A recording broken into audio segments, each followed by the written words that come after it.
ये तो एक तलवार लटका दी कर्मचारियों के ऊपर कि या तो वो अपने हायर ऑफिसर की बात जो गलत है वो भी माने, और अगर वो नहीं मानेगा तो उसको अयोग्य बता करके, कामचोर बता करके और उसको टर्मिनेट कर दिया जाएगा। इससे बड़ा दुर्भाग्य नहीं है। आप बताइए, जब कानून में प्रावधान था तो ये अलग से परिपत्र निकाल करके उनको एक तरीके से धमकाने की कार्रवाई क्यों की गई, ये एक सवाल बना हुआ है। डॉक्टर जी, आपने एक आरोप लगाया कि बेचे हैं, तो ये किन्होंने बेचे? मैंने नहीं लगाया, ये बीजेपी के नेता लगा रहे हैं कि साहब हमको कोई पूछा नहीं गया और टिकटें बेच दी गई और फिर जिम्मेदारी हम पे दे दी गई कि आप जिताओ। तो ऐसे लोगों को हम कैसे जिता पाएंगे?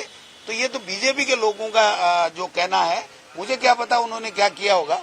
लेकिन किरोड़ी लाल मीणा जैसे लोग ये कह रहे हैं कि 7 सीटें हमारी बिना कोई अनुमति के, हमें बिना कोई जानकारी के मर्जी है जैसे दे दी, फिर प्रधानमंत्री आकर के मुक्का मार के कहते हैं कि 7 जिता दो, तो वो कैसे जिता सकते थे? तो मैं समझता हूं कि ये सारी सवाल हैं।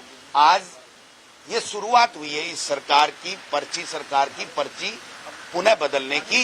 ये आगे क्या रूप लेती है ये देखने वाला। किरोड़ी लाल जी का इस्तीफा क्या प्रधानमंत्री से नाराजगी दिख रही है या राज्य सरकार? देखिए, प्रधानमंत्री जी से नहीं, ये जो 7 महीने का जो काम नहीं होने का, उनका अपमान होने की जो कुंठा है, और फिर केंद्रीय नेतृत्व उनसे मिलने को ही समय नहीं दे रहा है, तो ये सारी चीजें मिल गई कि मैं इतना वरिष्ठ आदमी और इस तरीके से मैंने कांग्रेस सरकार के ऊपर झूठे आरोप लगा लगा के एक परसेप्शन क्रिएट किया था, वो चाहे पेपर लीक का हो, चाहे भ्रष्टाचार का हो, चाहे कानून व्यवस्था का हो, वो एक परसेप्शन बना करके सत्ता तो किरोड़ी लाल जी कह रहे हैं मैं लाया और मजे दूसरे ले रहे हैं, हमें हमारी पूछ ही नहीं हो रही है और हमारे काम ही नहीं हो रहे और हमारी कदर नहीं हो रही है। तो ये सारी चीजें मैं समझता हूँ मिल करके हुई हैं।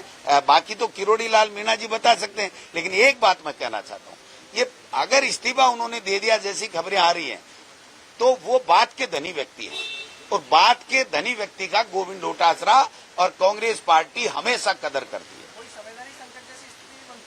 ये तो शुरुआत हुई है ना, बनेगी ना। संवैधानिक संकट ही नहीं, सरकार का संकट पैदा हो जाएगा।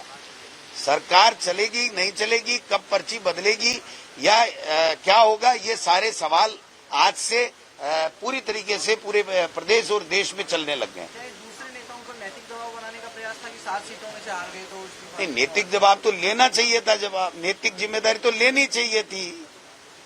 अगर मान लो 25-0 आ जाता तो गोविंद डोटासरा 1 सेकंड में नैतिक जिम्मेदारी लेता, तो इनको भी लेनी चाहिए जो बने हुए हैं अपने पदों के ऊपर, मुख्यमंत्री और प्रदेश अध्यक्ष और जो भी लोग हैं उनको जिम्मेदारी लेनी चाहिए। क्यों नहीं ले रहे हैं? Thank you. अगर आप ये वीडियो YouTube पर देख रहे हैं तो हमारे चैनल को सब्सक्राइब करें और बेल आइकन को दबाना ना भूलें। अगर आप Facebook पर ये वीडियो देख रहे हैं तो हमारे पेज को लाइक करें।